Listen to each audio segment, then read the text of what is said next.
Hey guys, I Love Legos here, and today we're going to have a versus battle between two sets that are actually supposed to be fighting each other. And actually, if you look in the back of the manuals for these two sets, they actually show them fighting each other. So these are actually meant to fight each other.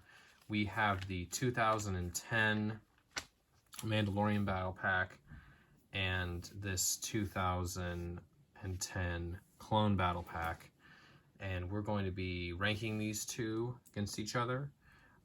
They're going to get points based on which one is the best amount of stuff for the amount of money you're paying, which one has the best figures, and which one has the best vehicles. And whoever wins the most of those, basically best out of 3 of the set wins. So let's get into it, guys. So first I'm going to start with figures. So first I'm going to start with the clone figures. So we have 2 Bomb Squad Troopers. This is actually the only set that came with Bomb Squad Troopers. We have an ARF Trooper, which they actually drive the ATRT, so I don't know why he was thrown in this battle pack. This clone battle pack was just kind of a mixture of different types of clone minifigures. These figures wouldn't actually be fighting together in the Clone Wars, probably. It was just kind of cool to throw some special figures. This is the only set that comes with this version of the ARF Trooper that's just generic and doesn't have any other markings on him. And then we have this Trooper, which when I looked him up, he's just called Trooper with like light green markings. He's under a specific Jedi General. I don't remember his name, but I do remember him in an episode of the Clone Wars. So comment down below if you remember which Jedi General he served under, because I don't remember.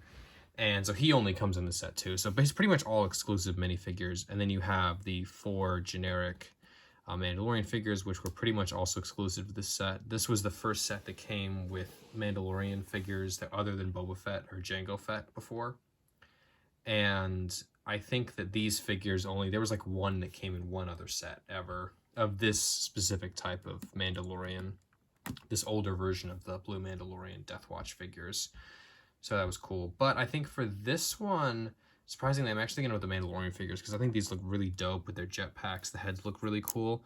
And also, this battle package doesn't make a lot of sense because these troopers wouldn't really be fighting each other. It's just a mismatch of different figures that you would like get in different battle packs. It's just kind of all over the place.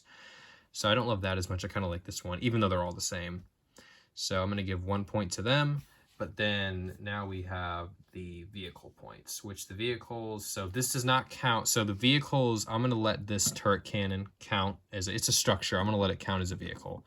So it's the turret cannon and the speeder, Mandalorian speeder versus the clone speeder. And this is one of the generic clone speeders, but looks pretty cool. For this one, I think I'm going to go with the clone speeder because it's just, I'd rather have 1 really cool looking build and 2 just builds. Like this one's cool looking, but it's not really much. Like they gave it the little stand on the bottom, but it's not really much. And then this is like just fine. It looks kind of cool. But again, it's not really that much. And so I think I'm going to give the point to the clone speeder. And then, so it's 1-1. So the final point is for money-wise. So both these sets were $13, as they should. I think battle packs should cost that much now. Honestly, they should cost $15. They're way too overpriced. But there's a catch. They may have been $13, but this set only came with 65 pieces, I believe, and this one came with 85 pieces. And so it was like, it's basically, if you round down or whatever, it's basically 80 versus 60 something pieces. So it's in the 80s in pieces and the 60s in pieces. I'm going to go with this set as being more worth your money because it still comes with 4 cool figures, and it comes with this cool speeder bike, and it comes with like 20 more pieces than this set.